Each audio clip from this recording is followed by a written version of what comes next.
So I'm Alice Batham. I'm the head brewer here at Batham's Brewery in Brierley Hill. Now a 6th generation brewery, so me and my sister have come up into work with my dad and my uncle. I sort of started out my career at Brewster's in Grantham and then worked at Thornbridge as well.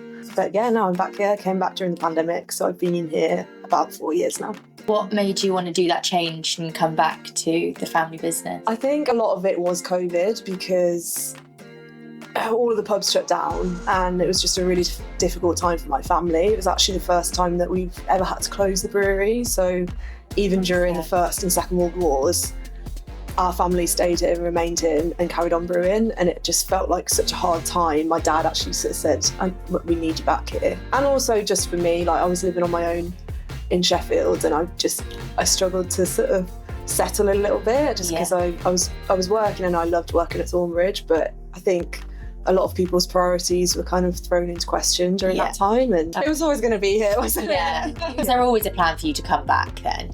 In your mind? When I started my Masters in Brewing, that was the end goal, but I never sort of had any idea of when I would or how I would. So I did an undergrad in English, so I never thought I would go into the business. Really, at that point you were like, nah, not for me. Yeah, I went to Leeds, did an English degree, and then I sort of had a big turnaround and realised that I didn't want to be sat doing sort of office jobs for the rest of my life. And I realised actually when I went to Australia and I witnessed the like pub culture and the beer culture there, it really made me realise like, what an incredible heritage we have here. And as in out there it wasn't very good. Yeah, a lot of people sort of drink in hotels and there's a few bars, but it's really different. And obviously they have a craft beer scene that's big, but it's just so different to traditional pubs. And I've sort of like grown up in pubs, and it was a huge shock for me.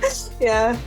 So you felt that like passionately about it, you wanted to come definitely, back. So you came back from Australia and then you did your Masters in Brewing. Yeah, so I finished my English degree and then went and did my Masters at Nottingham. So that was just 1 year and it was really good. All of the lecturers were incredible. A lot of them worked at Bass and, sort of like older companies and have had practical experience, so you're getting hands-on, the academic side but also the hands-on side, and that for me was like really important. Because you learn on the job, don't you? Like, If you had to pick one hop variety for the rest of your brewing career, what are you picking? It would have to be Goldings, but if I was to sort of choose something else, I've really enjoyed brewing with Olicana over the years. I think it works really well in sort of pale ale cask beers. Yeah. And I just like the fact again that it's a UK hop. That's important to us, to use UK grown varieties. I think it was part of your programme, wasn't it? Olicana, part of the hop development programme. Yeah. So, I just like how it's still quite subtle. It doesn't have ridiculously high alphas, but you can make sort of a nice sort of juicier pale out of it without it being like, whoa, what are we doing? I used it actually last year in a special that I did, that you guys did with us, and it was the first time that we'd ever had like a different hop in the brewery. So quite a big deal. Everyone was freaking out, Was that your idea? It was really fun, it was really good, What is your current favourite beer? My current favourite beer has to be Batham's Best Bitter, because I just drink so much of it. I know it's really boring to say your own. No, not at all. If I was to choose another one, I really love, obviously I worked at Thornbridge for a bit, I really love their lager, Lucas. When we were on shift, like, a lot of the brewers used to drink that. It's just really refreshing. Easy drinking, And I think as well, like, what I really loved about making lagers is like, and I had this at Brewster's, is testing it when it's brewing. I brewed our Christmas beer on Monday, and it's still going at the moment, but I've been tasting it a little bit, and it's just quite nice actually to sort of see where it's at. During see the evolution of it. Yeah. Favourite beer festival? Do you have one? Have you been to many? I've been to quite a few.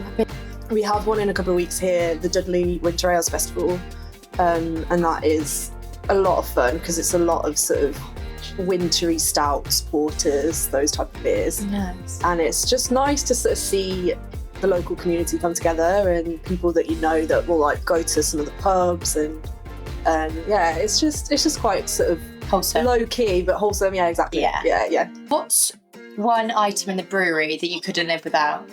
This is going to sound really boring, but I really couldn't live without Post-it notes.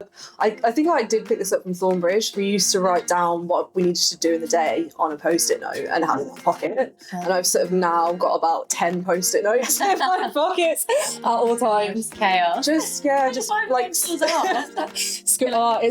really bad because I put my stuff in the wash all the time and I find bits of yellow Post-it note. But I feel like that's a really important idea. I'm going to write that down. Yeah. And then you put it in your pocket and you put it in the wash. Yeah, it's just gone. I know. I can't live without them. Like, especially because I'm not really in the office. I'm always sort of walking around. I need to be sort of saying I need to do that later. But yeah, that's true. I do like Post-it notes. So I would live by a Post-it note. That's a good one. What would be your favourite song, album, music, artist, anything like that to play during a brew day? That's a tough one. Do you play music? We do play music. Yeah, we normally have the radio on, so we sort of tend to flick between Absolute Radio. The guys quite like classic rock. Yeah. I sometimes put Absolute 90s on, which is quite fun. 90s, I quite like that. But yeah, I really like the Black Keys, the band, and I think they're sort of quite upbeat, so I quite like getting going. Yeah. How do you approach hop selection for different beer styles if we're doing specials or anything like that? Because obviously, like you said, with your traditional, you've obviously got a very set recipe for that. But for any new specials you do, how would you approach the hop selection? What factors do you personally find influences your choice? One of the main things for us is that they need to be whole leaf. Just because of the kit that we've got here, we use a hop back, so we're not really using any pellets in the brewery. So I need to sort of think about how that works in terms of the vessel size, because we have to create like a certain depth with the hops for the hotbed to clarify the work during the brew process. So that is actually sort of something quite process driven that drives hop selection. Again, we sort of don't tend to make super high IBU beers here, so that would also come into it, what the alphas are. And yeah, just sort of... Do you go for the sort of lower end alpha? Yeah, definitely. You came around the Fields and Harvest, didn't you? Yeah, we did, yeah. Did you find anything interesting then? It's just amazing to hear the farmers talk about what they go through, and I think there's so much disconnect with that from what the farmers are having to deal with to then sort of, obviously the brewing industry has its own issues, and then the pubs and hospitality has its own issues. Again. So actually just going and chatting to them about all of the things that they're facing and realising like where all of these ingredients come from to create this one product that is sat in a pub like this, you know, it's such a huge journey, and I've really enjoyed going out to the farms. I think it's like really important. Hopefully the weather was all right when you went. It was good, yeah. It was really good. Can you share a challenging situation that you've encountered in your brewing career and how you overcame it? I think a lot of stuff that have happened at Brewster's that I had to overcome quite quickly just because of how small I was, sort of like a one-man team for quite a while. I remember once when I was first at a training, I was doing like dry hopping and I was recirculating it, but without thinking I put it through the spray ball in top of the tank, so it just like clogged up the spray ball, and it's just sort of like overcoming things like that. Yeah, little bits like that where I'm like, where was my head at? I mean, it happens in every job, doesn't it? Who is your biggest inspiration in brewing? Like being part of the family that I'm in, it's just incredible to sort of think back, especially having my dad around at the moment, just sort of working with him and hearing stories from his career, and then thinking back to my granddad and all of our sort of great granddads and that. It's just such an incredible thing to be part of, and I feel really, really proud and really lucky to be part of it. Yeah. Sarah at Brewster's, who first trained me and hired me, was also like a big inspiration, and I think going into a female-led brewery at that point, when I just finished my masters, it was a really good decision for me, and I think actually I might have entered the industry in a very different way had I not been employed by a female brewer and a female-led and owned brewery. She's done so much throughout her career, and yeah, definitely working with her was a really good starting point for me. I think the craft scene's done a really good job at highlighting issues, and we sort of having groups now like, the Crafty Beer Girls, and Birmingham has their own Brum Beer Babs. Those are really important groups for women to meet up, but it's really tricky in production to find women who want to work in it. Encourage, especially with Brum Beer Babs, like encourage men and women to come, like it's not about just women coming to these things, it's about having those conversations. But actually when you sort of like look at the stats, we actually do need to shout about it. Yeah, we've got to improve representation, and until it reaches 50-50, right, we need to sort of be pushing and helping people out. That's why I try and encourage sort of younger females, any females, to come and do like a day with me at the brewery. I recently, a couple of years ago now, I had a young woman come who now works at Y Valley, and she just did a day with me here, and it's important to me to change it. Eyes out to the opportunities that we wouldn't necessarily know could be presented to them, right? Yeah. I was going to say, did you always want to follow in your family's footsteps? But you already talked about that a little bit earlier. Yeah. But again, you and your sister, was it something your sister always wanted to do as well? No, no, not really. I think my parents were quite adamant they didn't want to put that pressure on us. They wanted us to sort of come back to the business in our own way, and if we wanted to. I've got another sister, Ruth, who doesn't work in the business, and she knows that was the right decision for her, and there's no sort of guilt in that or anything like that. My sister Claire, she actually ran one of our pubs for a fair number of years, so she went into it through that route and has sort of done the on-trade side of it, and that's really good for her, and it actually just works so nicely. Yeah. Do you ever butt heads on anything? Oh, yeah, definitely. Me and my sister, I could not work with her. It's good actually. I guess having sort of her in the pub side and me in the production, it means that we sort of have our own strengths and weaknesses, and it just means we can help each other with. You can appreciate you're good at that, I'm good at this. I'll stick to doing my bit. You stick to yours. It's great. She brings like food in for me sometimes as well, and I'm and like a little McDonald's breakfast sometimes when I'm mashing it in. Yeah, early. Definitely. I do. I love that. If you weren't in the brewing industry, what would you be doing? So you obviously did English at uni. Do you think you would have gone down? I don't think I would have. I don't. After having such a active manual job for all my career, I don't think I would have done that. I actually think I would have loved to go into farming or something like that. I know it's really difficult, but something like that maybe. Yeah. Cool. Do you have any other interests or hobbies outside of brewing?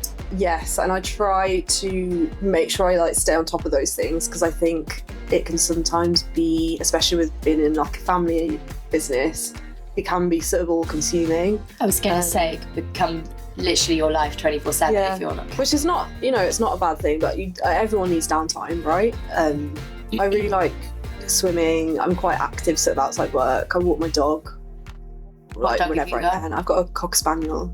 Yeah, she's very cute. Hectic. Yeah, she is hectic. She comes to the brewery with me quite a bit actually, and she really likes coming here and sort of seeing everyone. We're quite a creative family as well, so I'm really into drawing, making stuff, sewing, that type of thing. Oh, nice. Yeah. Cool. What advice would you give to anyone wanting to enter the brewing industry? Work experience. Do as much as you can. Get around as many breweries as you can, because they're all so different. Having worked in sort of cask breweries and then Thornbridge, which was very production driven, everywhere just has completely different kit. It's so many different sort of ways of making beer and producing it, and just try, if you can, try and get around as many as you can. And I think if you approach most breweries, they would be happy for you to do that. Obviously I know doing unpaid work isn't great long term, but just I suppose see what's out there. It's a lot of early mornings, isn't it? So if you're willing to sacrifice a few hours in the morning before you have work, then if it's something you're passionate about and you want to do, then I guess you can just go just got to put yourself out there. Yeah, definitely. And just sort of trying different beers and sort of trying to understand where they're coming from, what processes have been used, and getting to know that type of thing is, it's good. Cool. Yeah. How do you navigate the balance between tradition and innovation with developing your special, recipes and compared to what you've got from your core range? Mm-hmm. It's hard. Yeah. We're obviously an extremely old company. We're coming up to our 150th anniversary in a couple of years. Yeah, so we're so proud of that. We're just so proud of the pubs, and I think maintaining that consistency and quality is pretty much what I spend most of my time on. I definitely wouldn't ever change anything about the best bitter or the mild ale or the triple X that we brew at Christmas.